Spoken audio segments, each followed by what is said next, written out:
தம்பியனுடைய ஜாதக அமைப்படி வந்து பார்த்தீங்கன்னா என்ன சொல்றதுன்னா 18/9/1996 4:20 PM புரட்டாசி மாதம் 2ஆம் தேதி புதன்கிழமை. பிறந்த நட்சத்திரம் அனிஷ நட்சத்திரம், பிறந்த திதி வந்து சஷ்டி திதி, பிறந்த யோகம் வந்து விஸ்கம்பம், பிறந்த கரணம் வந்து கௌள கரணத்தில் பிறந்தது.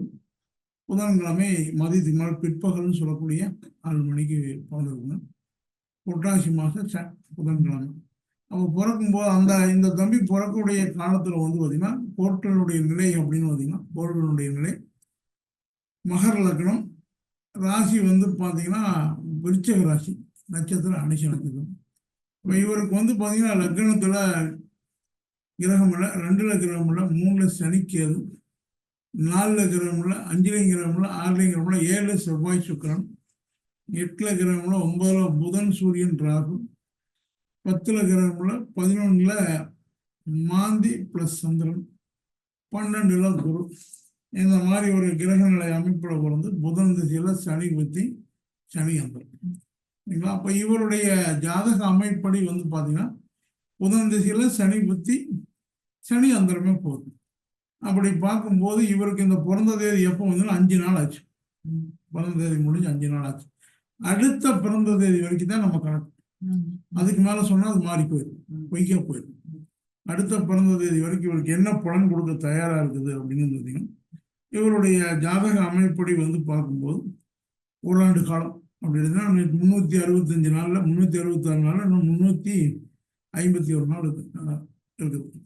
அது வரைக்கும் வந்து பார்த்தீங்கன்னா இவருக்கு 3 விஷயத்தை காட்டுது. இந்த 3 விஷயத்தில் நீங்கள் ஏதோ ஒரு விஷயத்த செஞ்சுக்கலாம், எல்லா விஷயத்தையும் செய்ய முடியாது. 1 3 அதான் எல்லா விஷயம் செய்யலாம், நீங்கள் கடுமையான முயற்சி எடுக்கணும். ஒரு விஷயம் என்ன அப்படின்னா குடும்பத்தில் புதிய உறுப்பினர் சேர்றது. புதுசாக குடும்பத்தில் எப்படி சேர்த்துக்குவீங்க? 2 விஷயத்தை தான் உள்ள விடுவீங்க. ஒன்று கல்யாணம் முடிச்சு வந்த பிள்ளைய உள்ள விடுவீங்க, இன்னொன்று குழந்தை பிறந்த உள்ள விடுவீங்க. அந்த குழந்தை எல்லா இடத்துக்கும் போயிட்டு வரலாம். மற்ற யார் உள்ளே போகிறது பண்ணீங்க என்ற வீட்டுக்கு வரீங்கன்னு வச்சுங்களேன், எல்லாம் அந்த ஹாலில் தான் ஆளோட முடிஞ்சது. உள்ளே போகணும், இன்னும் கல்யாணம் முடிச்சுட்டு வரணும், இன்னும் குழந்தையா பிறக்கணும். அப்போ தான் எல்லா இடத்துக்கும் அந்த குழந்தை போகிறக்கு அனுமதி இருக்குது. அது எங்கே வேணாலும் கூட யாரும் என்ன சொல்ல மாட்டேங்க, வேற யாரும் வந்தாலும் விட மாட்டேங்க. என்னங்கிறீங்க? உண்மைதான். அப்போது புதிய நபர் உள்ள வரக்கூடிய ஒரு வாய்ப்பு. அதுக்கு அடுத்தபடி வந்து பார்த்தீங்கன்னா ஏதாவது தொழில் செய்யக்கூடிய ஒரு வாய்ப்பு. அதாவது முதலீடு போட்டோம் இல்லை வேலைக்கு போகிறதோ, ரெண்டு ஒன்று தான். வேலை அப்படிங்கிறது உத்தியோகம் அல்லது தொழில், இதை செய்ய சொல்லுது. இந்த 3 வாய்ப்பு இருக்கணும். வேலைக்கு போனால் போய்க்கலாம், வேலைக்கு போனீங்கன்னா கல்யாணம் முடிக்கிறனாலும் முடிச்சுக்கலாம், இல்லை சொந்தமாக தொழில் செய்யலாம் செய்யலாம். இதுதான் இந்த வருடத்துக்கான யோகம் இந்த தம்பிக்கு உள்ளது. இந்த வருடத்துக்கான யோகம் இதுதான் வருது. நீங்கள் வேற மற்றதெல்லாம் நீங்கள் யோசனை பண்ணீங்கன்னா நடக்காது. இது மட்டும்தான் நடக்கும். இப்போ வந்து பார்த்தீங்கன்னா புதன் புத்தியில் சனி புத்தி, புதன் திசையில் சனி புத்தி சனி அந்தரம். புதன் திசைங்கிறது எத்தனை வருஷம்? அது வந்து 17 ஆண்டு காலம். இப்போ எத்தனை வருஷம் ஆயிருக்கு? இப்போ எவ்வளவு போயிருக்குது அப்படின்னு இருந்ததுன்னா அதையும் உங்களுக்கு சொல்லுங்க. புதன் வந்து 2011 ஆரம்பமாகி 2028 முடியுது. அதாவது வந்து 14 வருஷத்துல ஸ்டார்டிங் ஆகி 31வது வருஷம் முடியுது. ஆமா. இப்போ வந்து எவ்வளோ, அதாவது 2011 வந்து 2031வது வயசுல முடியுது. 14 வயசுல ஸ்டார்டிங் ஆகி முடிய போகுது. அடுத்த வருஷம் முடியுதுப்பா. அடுத்த வருஷம் முடிஞ்சிடும். அடுத்த வருஷம் எப்போ முடியுது அதையும் சொல்லணும் இருக்கு. அதாவது வந்து பார்த்தீங்கன்னா இவருக்கு அடுத்த வருஷம் வந்து அடுத்த வருஷம் முடியாதுன்னா ஃபுல்லாக க்ளோஸாக இருக்கும். வந்து 28/3 தான் முடியுது. 28 3வது மாதம் 27ஆம் தேதி தான் முடியுது. ஒரு 18 மாதம் இருக்குது. முடியல தரணும். நீங்க எப்படிதான் புதன் தேசம் வந்து நல்ல தேசம் தானே. புதன் வந்து உங்களுக்கு எப்படின்னு வந்து அந்தந்த வயசுக்கு தகுந்த மாதிரி மாறும். இவருக்கு வந்து புதன் திசை நல்ல திசை, பாக்கியாதிபதி திசை. அது பாகிஸ்தானத்துக்கே இருக்கிறதுனால நல்ல திசை இருந்தாலும் அது வக்கரம் ஆகி போச்சு. இது வக்கரமானதுனால என்ன பண்ண, வக்கரமானாலும் தப்பு கிடையாது. வக்கரமானது ஒன்று நம்ம பெருசாக ரொம்ப லோ டிகிரியாக போச்சு. இப்போ லோ டிகிரியாக போகும்போது என்னன்னாங்க, படிப்புலாம் அதிக கவனம் செலுத்தினா மட்டும்தான் ஜெயிக்க முடியும். கவனம் செலுத்தினா படிப்பு ஏதோ ஒரு வழியில் தொந்தரவு முடியும். படிப்பு முடிச்சுட்டேன், ஆப்பர்ச்சுனிட்டி கிடைக்காம போச்சு. அதான் படிப்புல ஏதோ ஒரு தொந்தரவு வச்சுருவோம். புதன் வந்து பார்த்தீங்கன்னா புதன் தான் படிப்புக்கான கிரகம். ஆனால் அதே அமைப்பு அந்த தசா நடக்கும்போது வந்து படிப்பை வந்து கொஞ்சம் டிஸ்டர்பன்ஸ் பண்ணாமல் விடவே மாட்டாங்க. ஒன்றும் மார்க் கம்மியாக போயிடலாம், இல்லை படிச்சதுக்கான அங்கீகாரம் இல்லாமல் போயிடலாம். அப்படி ஏதோ ஒரு வழியில வந்து ஒரு புதன் சரி, வந்து அந்த மேட்டர் முடிஞ்சு. இருக்கு சொல்றது. அதே மாதிரி அது வந்து என்ன அப்படின்னு பார்த்தீங்கன்னா, படிச்சாலும் இவங்களுக்கு சரியான நாலேஜ் இருக்கும். அதாவது ஒரு படிச்சவனை விட இவங்களுக்கு ஒரு விஷயத்துல புரிஞ்சுக்கக்கூடிய நாலேஜ் பக்காவா இருக்கும். நாலேஜ்ல வந்து ஒரு அறிவாளியா முற்றாளன்னு கண்டுபிடிக்கணும் புதனை தான் பார்க்கணும். புதன் தான் அறிவு கிரகம்னு பேர். இப்போ புதன் வக்கரகதியா இருக்கிறது வந்து அதிக நாலேஜ். ஒரு விஷயத்துல ரொம்ப நாலேஜ், அடி மட்டம் வரைக்கும் போய் வடிவேல் சொல்ற மாதிரி அடி வரை தூர் வாரம்னு சொல்றாங்க. ஆமா, அந்த நாலேஜ் அவருக்கு எப்பவுமே உண்டு புதன் வந்து. ஆமா, அந்த நாலேஜ் ரொம்ப அதிகமா இருக்கு. அந்த நாலேஜ் அதிகமா இருக்கிறதுனால தான் படிக்க முடியாம போயிருக்கு. அது ஒரு பிளஸ் ஒரு மைனஸ்.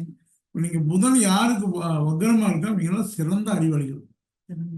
ஆமா, அதிக நாலேஜ். அப்ப இந்த மாதிரி வந்து ஒரு நாலேஜ் உள்ள ஒரு விஷயம். இப்ப இந்த காலகட்டத்தில் இப்ப ஒரு 3 விதமான விஷயங்கள் பண்ணிக்கலாம். ஒண்ணு கல்யாணம் முடிக்கிறதும் முடிச்சுக்கலாம். கல்யாணம் முடிக்கிறதுக்கு பவர் கம்மி தான்.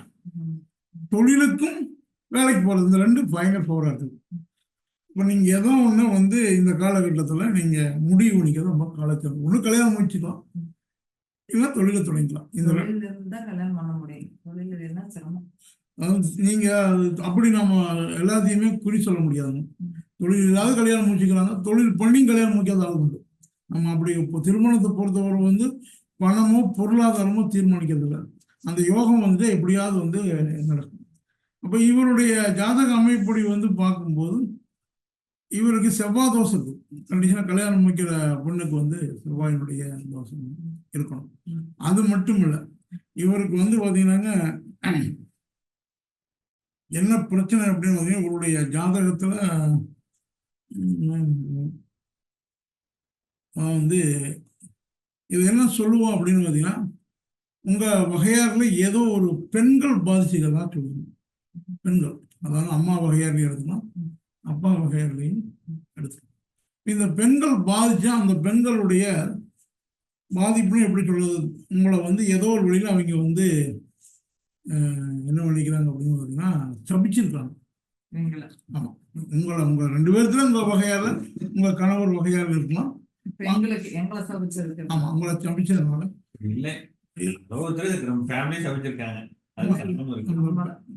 உங்க ஃபேமிலி வந்து உங்க நீங்க 2 தான் ஒரு ஃபேமிலி. அவங்களுக்கு அது அவர் இன்னும் ஃபேமிலி வரல. உங்க ஃபேமிலியா அவங்க யாரோ ஒருத்தர் பாதிக்கப்பட்டு சபிச்சிருக்காங்க.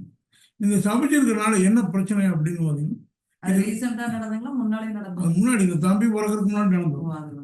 ஆமா, இது இப்ப நேற்று வாரமோ போன வாரமோ இல்ல, 29 வருஷம் 5 மாசம். அதுக்கு முன்னாடி நீங்க வந்து ஆமா கல்யாணத்துக்கு முன்னாடி எது ஃபேமிலின்னு சொல்ல முடியாது, அவங்க வந்து சபிச்சிருக்காங்க. அந்த சபிப்பு என்ன பண்ணுது, இந்த தம்பிக்கு வந்து திருமண தோஷமா வந்திருக்கு. அதனால வந்து திருமணம்ங்கிறது வந்து இந்த தம்பிக்கு வந்து ரொம்ப எப்படி சொல்றது, கண்டிஷனா போடக்கூடாது. பொண்ணுன்னு சொன்னா கல்யாணம் முடிச்சுக்கணும். கண்டிஷன் போட்டீங்கன்னா கல்யாணம் முடிக்க முடியாது, காலம் வீணா போயிடும். கண்டிஷன் போட்டீங்கன்னா காலம் வீணாகும். பொண்ணு நல்ல பொண்ணு, குடும்பத்துக்கு ஏற்ற பொண்ணு, பொருளாதாரமோ படிப்போ கல்வியோ இங்கெல்லாம் எதையுமே நீங்க பார்க்கக்கூடாது. நல்ல பிள்ளை அவ்வளோதான், ஜாதகம் நல்லா இருக்கா முடிச்சுக்கணும். நீங்க அப்படி முடிக்கலாம் இப்படி முடிக்கலாம்னா பையனுடைய காலம் வந்து வீணா போகும். காலத்தை எத்தனை காசு கொடுத்தாலும் வாங்க முடியாது. வேற எதா வேணாலும் வாங்கிடலாம் இந்த உலகத்துல, அம்மா கூட வாங்கிடலாங்க இந்த உலகத்துல. ஆனா காலத்தை மட்டும் வாங்கவே முடியாது. போன 1 மணி நேரத்தை திருப்பி கூட நீங்க எந்த கோயிலில் போய் நின்னாலும் எந்த சாமியும் கொடுத்தாங்க. அதனால காலத்தை வந்து இப்போ 30 ஸ்டார்ட் ஆயிடுச்சு. இதே ஹையஸ்ட் எட்ஜ் ஆயிடுச்சு. இந்த வருஷத்துக்குள்ள நீங்க முடிச்சிட்டீங்கன்னா நீங்க சிறந்த ஒரு சாமர்த்தியமான ஆள். தாய் தந்தையருடைய கடமை வந்து அந்த வயசுக்கு கல்யாணம் முடிச்சு வைக்கிறது ஒரு பெரிய கடமை.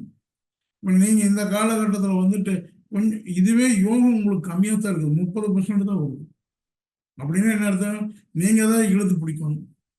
நீங்க இந்த காலகட்டத்தில் வந்து நீங்க இந்த சாபம் இருக்கிற ஒரு காரணத்தினால வந்து பார்த்தீங்கன்னா திங்கிற சோத்துக்கு என்னைக்கு பஞ்சம் வராது, போடுற துணிமணிக்கு பஞ்சம் வராது, படுக்கிற இடத்துக்கு பஞ்சம் வராது. இந்த 3 தாராளமாக இருக்கும். ஆனால் கல்யாணம் முடிச்சோம்னா ரொம்ப கவனமாக ஜாதகம் பார்த்து முடிக்கணும். நீங்கள் கண்டிஷன் போட்டீங்கன்னா கல்யாணம் முடிக்க முடியாது. கண்டிஷன் போட்டீங்கன்னா கல்யாணம் முடிக்க முடியாது. பிள்ளை நல்ல பிள்ளையா ரைட்டு முடிச்சுக்கலாம் அப்படின்னா நீங்கள் தாராளமாக முடிச்சுக்கணும்.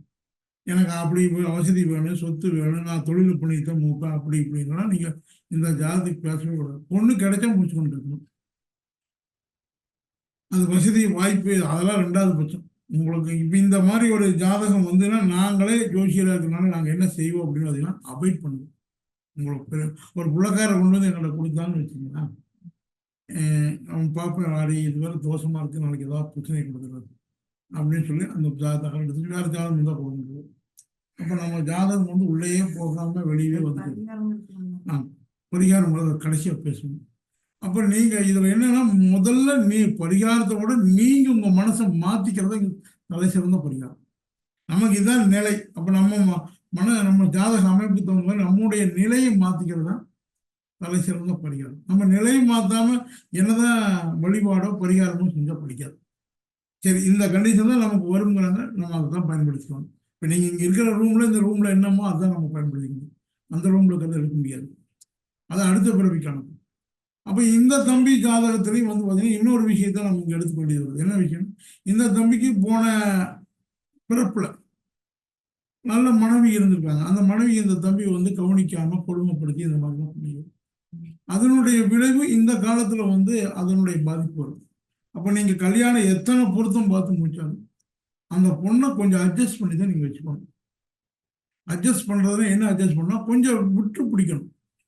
நான் சொல்கிறத நீங்கள் கேட்கணும் அப்படின்னு கட்டளை இடுறதோ ஆணை இடுறதோ அதெல்லாம் வச்சுக்கூடாது. ஒரு குழந்தை வந்துன்னா அந்த குழந்தைக்கு வச்சு தான் நம்ம காலத்தை வடிக்கணும். நம்ம டாட் போட்டு தஞ்சாவூர் அப்படின்னு சொன்னீங்கன்னு வச்சுக்கலாம், நான் சொல்கிறது தான் இருந்தாலும் அப்படி தான் தாண்டி விடணும்னு தாண்டிடும். நீங்கள் அதுக்கு முழு சுதந்திரம் கொடுக்க வேண்டியது. தாலி கட்டுற வரைக்கும் அந்த பிள்ளை அருமையான பிள்ளை, பிரமாதமான பிள்ளை. யாரை கேட்டீங்கன்னா இந்த மாதிரி பொண்ணு கிடைக்கிறதுக்கு நீங்கள் புண்ணியம் பண்ணிக்கணும்னு சொல்லுவாங்க. ஆனால் தாலி கட்டி முடிச்சோன்னா அதனுடைய குணாதிசயம் மாறிடும். அப்போ இந்த சாபத்தினால அது எங்கிருந்து வந்துக்கணும்னா கண்டுபிடிக்க முடியாது. அந்த சாபம் இருக்கிறதுனால நீங்கள் வந்து நிறையா தீர்மானங்களை போட்டு மனசில் பிளான் பண்ணிட்டுலாம் போகணும். உள்ளக்கார ரெடினாலும் டக்குனு தாலி கட்டிக்கணும். நீங்கள் வேறு எந்த கண்டிஷனுமே இல்லை. ஜோசியம் போய் பார்த்தீங்கனாலும் நீங்கள் தான் மனசு மாறி இருக்கணும். ஜோசியர் 9 பொருத்தம் இருக்குதுனாலும் நீங்கள் தான் அந்த பிள்ளையை வந்து அனுசரித்து வச்சுக்கணும். அனுசரித்து வைக்கல அப்படின்னா அது பிரச்சனைக்குரிய விஷயமா மாறி. அந்த பொண்ணுக்கு சுதந்திரம், முழு சுதந்திரம் கொடுக்கணும். அவங்க அப்பா வீட்டில் எப்படி சுதந்திரம் கொடுத்தாங்களோ அதே சுதந்திரத்தை கொடுக்கணும். அதில் எந்தாவது ஒரு இடத்துல இடையூறு வரும்போது அந்த குழந்தை வந்து வரக்கூடிய பெண்ணு வந்து உங்களுக்கு விரோதமாக மாறிச்சுன்னா அது பழைய வழிக்கு கொண்டு வர முடியாது. அதனால் பழைய வழிக்கு போகாமல் நம்ம ஏற்கனவே வந்த மாதிரி வச்சுக்கிறது தான் நல்லது. அதுக்கு முழு சுதந்திரம் கொடுக்கணும். ஊருக்கு போனால் போயிட்டு வரலாம், ஏதாவது வேணும்னு கேட்டால் வாங்கிக்கலாம். ஒரு குழந்தை பிறந்தாச்சுன்னா அப்புறம் அது நமக்கு பெருசாக. அப்போ அந்த குழந்தை வந்து அந்த அம்மாவை பார்த்து அந்த குழந்தைய பார்க்க அதுக்கு எதுக்கும் சரியாக போயிடும். ஃப்ரீயாக இருக்கும்போது தான் அங்கே போகணும், கோயிலுக்கு போகணும், குளத்துக்கு போகணும், அந்த விடு எங்கே போகிறதுனாலும் தடை விதிக்கக்கூடாது. தடை விதிச்சிங்கன்னா அது பெரிய பிரச்சனை கொண்டு வரும். அப்புறம் அதே மாதிரி அந்த பொண்ணை வந்து நீங்கள் முழு சுதந்திரம் கொடுக்கணும். எந்த ஒரு முதல் நீங்கள் திணிக்கக்கூடாது. அதாவது வேணும்னு கேட்டால் நீங்கள் அதை எடுத்துக்கோ அப்படின்னு சொல்லணும். இல்லை அதை விட இதுதான் நல்லா இருக்குது அப்படின்னு நம்ம சொல்லக்கூடாது. கருத்தே சொல்லக்கூடாது. கருத்து சொல்லாமல் ஒரு குழந்தை கிடைக்கும் வரைக்கும் நீங்கள் மிக பொறுமையாகவும் நிதானமாகவும் கொண்டு தான் போகணும். இதை அடித்து ஓட்டுற மாடு இல்லைங்க. ஏன்னா நீங்கள் அதுக்கப்புறம் நைஸ் பண்ணி தான் முடிக்கணும். இது இந்த தம்பியினுடைய ஜாதகம், மற்றதெல்லாம் பிரச்சனையே இல்லை. இந்த ஒன்று தான் பெரிய தொந்தரவு. அதனால் நீங்கள் கல்யாணம் முடிக்கிறதுக்கு நாங்கள் தொழிலை பண்ணிட்டு இப்போ ஏஜ் ஆகி போச்சு. அதனால் தொழில் இதெல்லாம் நீங்கள் அப்போ 2வது பிரச்சனை. ஒரு வேலைக்கு போயிட்டு இருக்கிற மாதிரி கூட நீங்கள் சொல்லிக்கலாம். ஸ்டாப்ல இருக்கிற மாதிரி கூட சொல்லலாம். 2-3 விஷயங்கள் எனக்கு மனசில் பட்டது கேட்குது. இது வரைக்கும் ஓகே, 30 கம்ப்ளீட் முடிஞ்சது. அந்த மாதிரி முடிஞ்சது இல்லை. 30 வரைக்கும் எங்களை சார்ந்துட்டாங்க. இப்ப இனிமேல் கல்யாணம் கச்சேரி அவருடைய எதிர்காலம் எப்படி இருக்கும் இல்ல எங்களை டிபெண்ட் பண்ணி கேட்டேன். ரொம்ப பேச முடியுது. இவருக்கு எதிர்காலம்லாம் நல்லா இருக்கு. தொழில் அமைப்பெல்லாம் அவருக்கு நல்லா இருக்கு. இப்ப ஸ்டார்ட் பண்ணணும் பண்ணிக்கலாம், தொழில் பண்ணணும் பண்ணலாம், ரெண்டையுமே பண்ணலாம். கல்யாணத்துக்கு பண்ணலாம், அது ரொம்ப சிரமம் தான். நாங்க தான் வண்டி கொடுக்கணும். கல்யாணம் நாங்க தொழில் நாங்க அவன் தனி என்ன வரும். அதை ஏதாவது வழியிலும் நீங்க உள்ள போந்துட்டு தொழில் பண்ற மாதிரி பண்ணிட்டு பொருளாதாரமோ அல்லது வேற எந்த ஒரு தீர்மானத்தோட பெண்ணை தேடி போகாதுங்க. நல்ல பிள்ளை, குடும்பத்துக்கு ஜாதகம் நல்லா இருக்கா, ரைட், ஓகே, டக்குனு கல்யாணம். காலத்தை நீங்க வேஸ்டே பண்ணக்கூடாது. கல்யாணம் ஆரம்பம்னா டக்குன்னு முடிச்சுக்கணும். வருஷ கணக்கெல்லாம் தள்ளி போனீங்கன்னா மாறி போயிடும். ரொம்ப நல்லா இந்த ஜாதகத்துல இந்த பையனை போய் யாரு கேட்டீங்கன்னாலும் தங்கமான பையன் சொல்லுவாங்க. யாரு கேட்டீங்கன்னா போய் அக்காளையும் கொடுங்க தங்கச்சியும் கொடுங்கன்னு சொல்லுவாங்க. அந்த அளவுக்கு ரெக்கமெண்ட் பண்ணுவாங்க. ஆனால் கிரகங்கள் வந்து சம்மதிக்கும். மக்கள் வாயில சம்மதிக்கணும். கிரகங்கள் சம்மதிக்காத ஒரு விஷயம் இருக்கு. இப்போ கிரகங்கள் வந்து இந்த பையனுக்கு திருமணத்துக்கு சம்மதம், அதாவது 30% தான் இருக்குது. 70 இருந்தால் தானாக பொண்ணு வந்துடும். 30 இருந்தால் நம்ம தான் தேடி பிடிக்கணும். இப்போ நம்மளை தேடி வாரிகள் விடக்கூடாது, உடனே பிடிக்க முடியாது. பழிக்கிற வேலையே சொல்லக்கூடாது. இங்கே மெயின் பிரச்சனையும் அதுதான். அந்த பொண்ணு அழகு இல்லை, அது இல்லை, இது இல்லை என்ற குடும்பத்தை அழகா இருந்து பொண்ணு வந்து கட்டிக்கலாம்ல, அது ஒன்றும் பிரச்சனை இல்லை. அழகான பொண்ணு கட்டிக்கலாம். கொடுக்குறேன்னு சொன்னா கட்டிக்கலாம். கொடுக்குறேன்னு சொன்னா கும்பிடு போட்டு கட்ட சொல்றேன். சும்மா கூட இல்லை, கும்பிடு போட சொல்றேன். உடனே கும்பிட போட்டு நம்ம மூச்சுக்கிறோம்னு உடனே சம்மந்தம் தெரிவிச்சிடும். என்ன ஜாதக பொறுத்து கொஞ்சம் வாக்கு கோயிலில் ஏதாவது கோயில் வாக்கு, இந்த ஒரு 2-3 விஷயங்களை நீங்கள் பண்ணிக்கிறது ரொம்ப நல்லது. உங்களுக்கு எங்கே விருப்பமோ அவர் கேட்டுக்கலாம். நாம ஜாதகத்தை பார்த்துக்கணும். திருமணத்தை இந்த பையனை தள்ளி போடாது. கொஞ்சம் லேட் ஆகிட்டா அப்புறம் பிடிக்க முடியாது. 30% பாஸ் மார்க் கிடையாது, ஃபெயில் மார்க் தான். அதில் ஃபெயிலாக தான் இருக்குது. இப்போ நம்ம தான் இழுத்து பிடிச்சி செஞ்சுக்கணும். அசால்ட்டாக இருந்தீங்கன்னா கொஞ்சம் ஸ்பீடாக நடந்துருக்குல்ல, அது ஒன்றும். அதான் வந்து இதுக்கு வந்து 30% தான் இருக்குது. மீதி எல்லாம் நீங்க தான் முயற்சி பண்ண நடத்தணும். ஆனா கடுமையான முயற்சி பழிச்சிட்டீங்கன்னா மாட்டிப்பீங்க, அவ்வளவுதான். அந்த சாம்பல் ரெடி ஆயிடும்.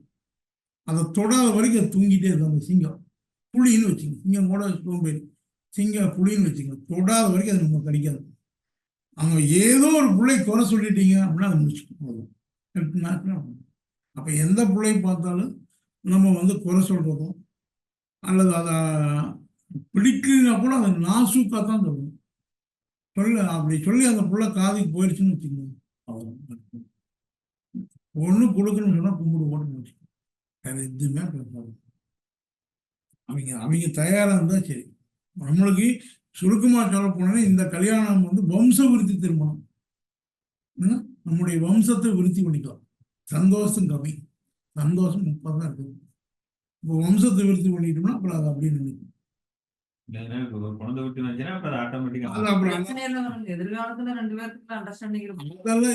ஒன்றும் பிரச்சனை வராங்க.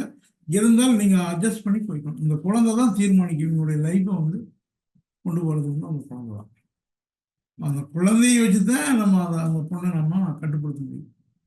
என்ன கட்டுப்படுத்த முடியாது. இது என்ன குறிப்பா சொல்ல போனோம் அப்படின்னா, கொஞ்சம் நீங்க வந்து காலத்தை வந்து வீண் பண்ணாதீங்களா. இதே லேட்டுங்கிறது. ஆனா இதே சின்ன வயசுல முடிச்சாலும் பிரச்சனை தான். 25 முடிச்சுதான் இப்போ 24, 25 முடிச்சா பிரச்சனை ஆயிடும். இப்போ லேட் ஆகி போச்சு. ரொம்ப லேட்டானா அதை விட பிரச்சனை. இப்போ ஒரு கடைசி அதாவது ஒரு 75 மார்க்ல இருக்குன்னு வச்சுங்கன்னா, 100 தொட்டுச்சுன்னா 80, 85 தொட்டுச்சுன்னா அப்புறம் ஒன்றும் முடியாது. 2 வருஷம் போயிடுச்சுன்னா அப்புறம் கேரண்டியெல்லாம் கிடையவே கிடையாது. கல்யாணம் நடக்குமா அப்படிங்கிறது வந்து நீங்க இதுல என்ன அப்படின்னா, முதல்ல நீங்க தான் தளர்ந்து போகணும், விட்டு கொடுக்கணும். ஒன்றும் நல்ல பிள்ளையா, குடும்பத்துக்காக பிள்ளையா, ரைட் ஓகே, வசதி வாய்ப்பு இதெல்லாம் அப்புறம் பார்த்துக்கணும். அதெல்லாம் வாழ்க்கையை ஓட்டக்கூடிய யோகத்தை நம்ம உருவாக்கணும். வேற என்ன டவுட்டுங்க உங்களுக்கு? தொழில் தான் நீங்க ஆரம்பம் பண்ணிக்கலாம். உங்களுக்கு தொழில் வந்து கிட்டத்தட்ட பார்த்தீங்கன்னா உங்களுக்கு 2-3 விதமான தொழில் கடவுள் கொடுத்துக்கிறாரு. ஒரு தொழில் வந்து பார்த்தீங்கன்னா உங்களுக்கு துணி சம்பந்தமாகவே பண்ணலாம். பேஷன் கம்பெனி வைக்கிறனால தாராளமாக வச்சுக்கலாம். அதெல்லாம் சூப்பராக வரும். அப்படிங்க வீட்டுக்கெல்லாம் தொழில் திறமையெல்லாம் சூப்பராக இருக்கும். பயப்பட வேண்டிய அவசியம், பயப்பட வேண்டிய அது துணி சம்பந்தமா பண்ணிக்கலாம். ஃபியூச்சர்ல நல்லா இருக்கும். இவருக்கு ஒரே நிமிஷம். இப்போ இந்த பையனுக்கு 3 வருஷம் முடியுதுன்னு சொல்றீங்க. இப்போ நீ அடுத்த வருஷம் முடியுது 28 முடியுது, 27 முடியுது, 28 முடியுது. முடிஞ்சதுன்னா அடுத்து கேது அது எத்தனை வருஷம்? அது ஒரு 6 ஆண்டு காலம். சரி, ஓகே. அது ஒன்றும் பெருசான, அதனால ஒன்றும் பிரச்சனை இல்லை. கேது முடிஞ்சோன்னா சுக்கிரன் இருக்கும். சுக்கிரன் இந்த ஜாதகத்துக்கு எப்படி இருக்கும்? அது நல்லா இருக்கும். அதாவது நீங்க ஒரு கணக்கு கல்யாண விஷயம் தான் கொஞ்சம் என்ன ஒரு விஷயம்னா, ஒரு திசை வந்து தொடர்ந்து ஒரு பலனை தரும். ஒரு நம்மளுக்கு எப்படின்னாங்க, உங்களுக்கு சுக்கிரன் புதன் திசை வந்து 17 ஆண்டு காலம், 17 ஆண்டு காலத்து யோகத்தை தராது. அப்பப்போ அந்த கோள்கள் வந்து மறைக்க அந்த புதனை, அப்போ மறைக்கும் போது நமக்கு சில விஷயங்கள் கிடைக்காம போகலாம். அது என்ன மாதிரி விஷயம் கிடைக்கலைங்கிறது அப்படின்னு பார்த்தீங்கன்னா, அந்த நீங்க எப்பவுமே போய் இந்த ரூம்களுக்குன்னா நீங்க உங்களால சொல்ல முடியும், அங்கே என்ன நடக்குன்னு சொல்ல முடியுங்களா? இப்போ குன்னத்தூர்ல என்ன நடக்குன்னு சொல்ல முடியுங்களா? அது மாதிரி அந்த இடத்துக்கு போகும்போது தான் இப்படி நடந்தது அப்படின்னு சொல்லலாம். அப்போ அந்த காலங்கள் வரும்போது கோச்சார இல்ல கிரகங்கள் நான் என்ன கேட்கறேன்னா, இது வரைக்கும் அவன் ரொம்ப எங்களை நம்பி இருந்தான். அவன் படிச்சு வேலைக்கு போனா கூட முடியாம போச்சு. அந்த காலகட்டம் மேல அவனுக்கு வராது. இந்த பையனுக்கு அதான் 3 விஷயம் குறை வராது. திங்கிற சோத்துக்கு போடுற துணிமணிக்கு படுக்கிற இடத்துக்கு. இதுதான் மெயின். இது 3ம் பிரமாதமா இருக்குது. ஆனா திருமண வாழ்க்கை தான் இந்த கம்மியா இருக்கு. அதை ஒண்ணை மட்டும் தம்பி கட் பண்ணி ஓட்டணும். அதே மாதிரி இந்த தம்பிக்கு வந்து தொழில் வந்து பார்த்தீங்கன்னா உங்களுக்கு கம்பெனி சம்மந்தமான தொழில் நல்லா இருக்கும். மேனேஜ்மெண்ட் பார்க்கலாம். தொழில் உங்களுக்கு அமைப்பு சூப்பரா இருக்கும். நீங்க கம்பெனி வச்சு கொடுக்கலாம். தாராளமா வச்சு கொடுக்கலாம். நல்லா பண்ணுவாருங்களா? அதெல்லாம் பண்ணுவாங்க. கம்பெனி வந்து உங்களுக்கு இந்த தம்பிக்கு ஒத்து வரும். ஒன்றும் பிரச்சனை இல்லை. பயப்பட வேண்டிய பார்ட்னரா வைக்கலாமா தனிப்பட்ட முறையில? இந்த தம்பிக்கு 7ல வந்து செவ்வாய் சுக்கரன் இருக்குதுங்க. பார்ட்னர் வந்து ஆகாது. ஒத்து வரும். தனிப்பட்ட தனியா முறையில அப்பா கூட அவங்க 2 பேரும் படிக்கலாம். ஒன்றும் பிரச்சனை இல்லை. அவருக்கு தெரியுங்களா? அப்புறம் என்ன கொஞ்ச நாளைக்கு தாங்கி விட்டாருன்னா வேலை முடியுது. ஒரு தம்பி கத்துக்குது. உடம்பு ரீதியா தம்பிக்கு வந்து என்ன பிரச்சனை வரும் அப்படின்னு மெயினா வந்து தம்பிக்கு உடம்பு ரீதியா என்ன பிரச்சனை வரும் அப்படின்னு உங்களுக்கு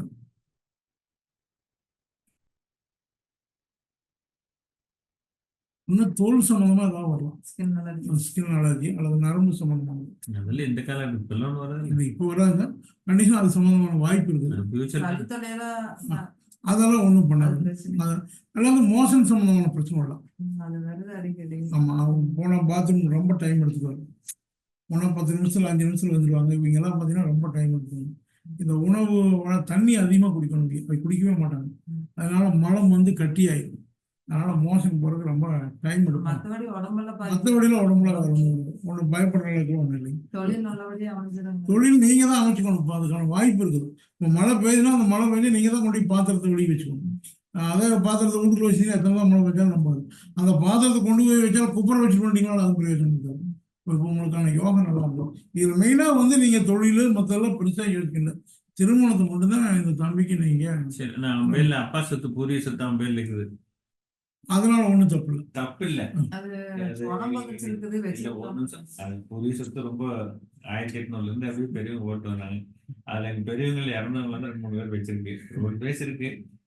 நல்ல வழி போகுது. இன்னைக்கு மார்க்கெட் இல்ல. ஒரு பெரிய அசெட் அது.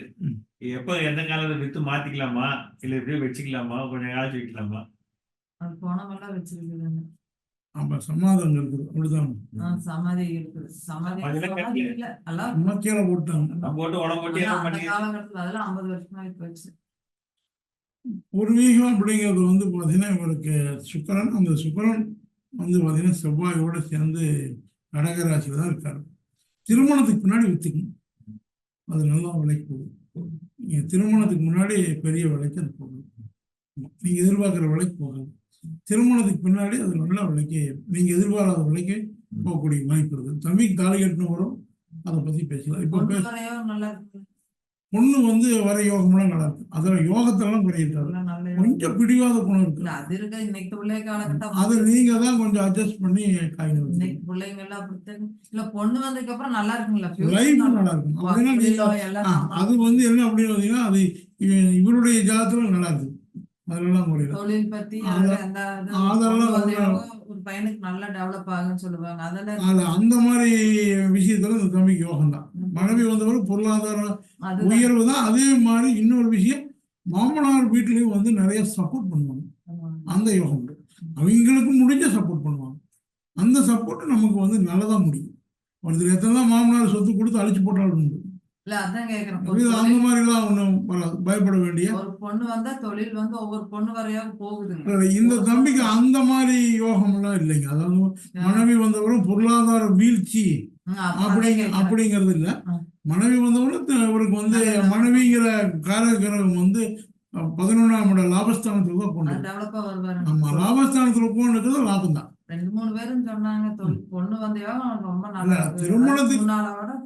திருமணத்துக்கு பின்னாடி யோகம் அப்படிங்கிறது வந்து பாத்தீங்கன்னா இவருக்கு வந்து 7 புட்டிக்கு அந்த பக்கம் அதிகமான கிரகங்கள். அவ வந்து 7ஆம் புட்டியில இருந்து இந்த பக்கம் 12வது புட்டி வரைக்கும் அதிகமான கிரகங்கள். அப்ப திருமணத்துக்கு பின்தான் யோகம். 6க்கு இந்த பக்கம் அதிகமான கிரகம். மொத்தம் 12 பொட்டி. அதுல வந்து 6க்கு இந்த பக்கம் வந்து 2 தான் இருக்குது. 6க்கு இந்த பக்கம் வந்து பாத்தீங்கன்னா 9ல 2 போனா 7 இருக்குது. அப்போ பின் வாழ்க்கை தான் யோகம். முன் வாழ்க்கை யோகம் கிடையாது. எந்த ஜாதகமா இருந்தாலும் சரி, அப்பா அம்மா கூட அண்டர்ஸ்டாண்டிங். அப்பா கூட அம்மா கூட வந்து பார்த்தீங்கன்னா அம்மா கூட ஒன்றும் பிரச்சனை இல்லை, அப்பா கூட சின்ன சின்ன கருத்து வேறுபாடு வரும். பெருசால இல்ல. பெருசாலாம் பயப்படுற மாதிரிலாம் ஒன்றும் கிடையாது. தங்கச்சி தங்கை சகோதரி அப்படின்னு சொல்லக்கூடிய 3ஆம் பாவத்துல சனி கேது இருக்குதுங்க. சகோதரினால வந்து பையன் இருந்தா மட்டும்தான் ஆகாது, பிள்ளை இருக்கிறதுனால நோக்கலாம். ஆனா அந்த புள்ள வந்து நான் இவரை விட டேலண்டா இருக்கும். ஏன்னா 3ஆம் இடத்துக்கு எழுதியும் வக்கரகதியா இருக்கான். அதுவும் அதி புத்திசாலியா இருக்கும். டக்குன்னு ஒரு விஷயத்த புரிஞ்சக்கூடிய ஒரு தன்மையில அந்த குழந்தை இருக்கு. 2 பேத்துக்குள்ள பிரிவினை வராது. அதெல்லாம் அப்பா மகங்கிறது வந்து as usual. ஒண்ணு சொல்லும் போது அக்செப்ட் பண்ணுவாங்க, அக்செப்ட் பண்ண மாட்டாங்க கருத்து. இல்ல, இது வந்து சகோதரிக்கெல்லாம் ஒன்றும் தோஷம் இல்லை. அதெல்லாம் நீங்க பின்னாலே ஃபியூச்சர் கல்யாணம் பண்ணா 2 பேரும் அதெல்லாம் ஒன்றும் பிரச்சனை இல்லை. அந்த மாதிரிலாம் இல்லைங்க. இதுல என்னன்னா இந்த ஜாதகத்துல ஒரே ஒரு விஷயம், அது ஒன்று மட்டும் நீங்க கவனிச்சா தெரியும். இவன் ஜாதகனால எனக்கு கொஞ்சம் உடம்பு தொந்தரவு. ஆமா, உங்களுக்கு 4ஆம் வீட்டுக்கு இது நல்லா இருக்கா, திருமணத்துக்கு முன்னாடி உங்களுக்கு எல்லாம் சரியாயிடும். அது வரைக்கும் தொந்தரவு இருக்கும். நம்ம என்னன்னே தெரியாத தொந்தரவு. என்ன தொந்தரவுனா எதுன்னு வேணுங்களா, அந்த மாதிரி தெரியாத தொந்தரவா இருக்கும். செக்கில் போட்டு ஆட்டுற மாதிரி வச்சுங்களா, ஒரு ஆட்டுன்னு ஆட்டியிருக்காங்க, ஆட்டாமலாம் இருக்காது. ஏன்னா கடகராசிக்கு தான் 4ஆம் அதிபதியை கொண்டுங்க. அப்போ 4ன்னு தாய். அப்போ உங்களுக்கு இனம் புரியாத நோய்கள் இருந்து ஆட்டி, என்ன காரணம்னே தெரியாது, வலிக்கு. செவுத்துல இடிச்சுட்டு வலிச்சுன்னா நான் செவுத்துல இடிச்சுட்டே வலிக்குன்னு சொல்றேன், ஒண்ணுமே எல்லாம் வலிச்சுன்னு ஒண்ணுங்க. இந்த மாதிரி கண்ணுக்கு புலன்படாத நோய்கள். ஆனா அந்த மாதிரி இல்லையே, ஏன்னா இருந்துட்டே இருக்கு, தொடர்ந்து இருக்கு. அப்பாக்கு அவருக்கு வந்து இப்ப பாத்தீங்கன்னா உங்களுக்கு ராகு வந்து இந்தல வந்து ஒரு 3 மாசம் ஆகி போச்சுங்க. அதுக்கு பின்னாடி வந்து பாத்தீங்கன்னா ஒரு 18 மாசத்துக்கு ஒரு டைம் செல்லுவாங்க. 18 மாசம் டைம் செல்லுவாங்க. அப்போ நிறைய தொந்தரவுகளை கொடுத்துருக்கும். நல்லா இருக்கீங்களா? அப்போ வந்து உங்களுக்கு தொந்தரவு கொடுத்துருக்கலாம். இப்போ வந்து தொந்தரவுலாம் இருக்காது. அதை தாண்டியாச்சு, ரொம்ப ஒரு நெருக்கடியான நிலை கூட கொண்டு வந்துருக்கு. ஆமா, என்ன காரணம்னா வலையில மாற்றாருன்னு அர்த்தம். இப்போ வலைனா உங்களுக்கு வந்து மொத்தத்தில் ஒரு 4 வலை இருக்குது. கடன் வலை, நோய் வலை, காதல் வலை, மோக வலை. இந்த 4 வலை இந்த வயசுல வராது. இந்த 2 வலை தான் எடுத்துக்கணும். ஒன்று நோய் வலை, இல்லை கடன். இதுல ஏதோ ஒன்று மாட்டியே தரும். அந்த 18 மாசத்துக்குலாம் அது சரியாயிரும். இப்போ அதை விட்டு கடந்து போயாச்சு. அதனால நீங்க அதை பத்தி பயப்படுறதுக்கு ஒன்றும் இல்லை. அது நம்ம தீர்க்கல. இவருக்கு 9க்கு 6ல வந்துங்க, 9ஆம் இடத்துக்கு 6ல வந்து கிரகம் இல்லை. அவன் போய் 9க்கு 6ல தகப்பனுக்கு நிரந்தர கடன்லாம் கிடையாது, தற்காலிகம் வச்சுக்கலாம், கொடுத்துக்கலாம். அந்த மாதிரி கடன்காரனாவே இருந்து கஷ்டப்படுற அமைப்பு இந்த ஜாதகம் இல்லை. வேற என்ன டவுட்டு? அம்மாவுக்கும் அந்த மாதிரி கடன்கார இதெல்லாம் இல்லை. நோய் தொந்தரவு அம்மாவுக்கு இல்லை, மற்றபடி பயப்படுறது இல்லை. வேற என்ன செஞ்சாங்க? அதெல்லாம் ஒண்ணும் வராது, பயப்படாது. இவருக்கு வந்து 3 வியாதி சொல்லாங்க.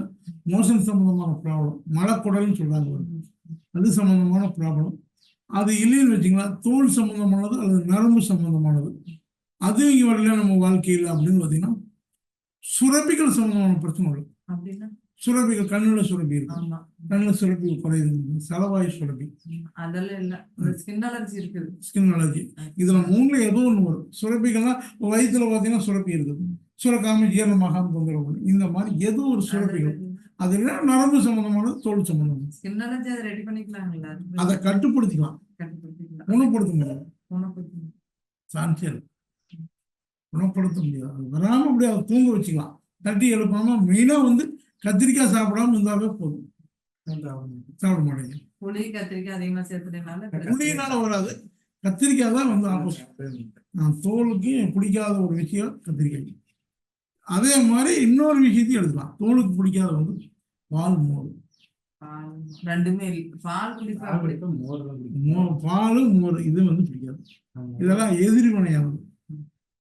அதுக்கு எதுக்கு பிடிக்காது, செட் ஆகும். நீங்க ஸ்கின் அலர்ஜிக்கு பால் குடிச்சாலும் ஃபுல்லா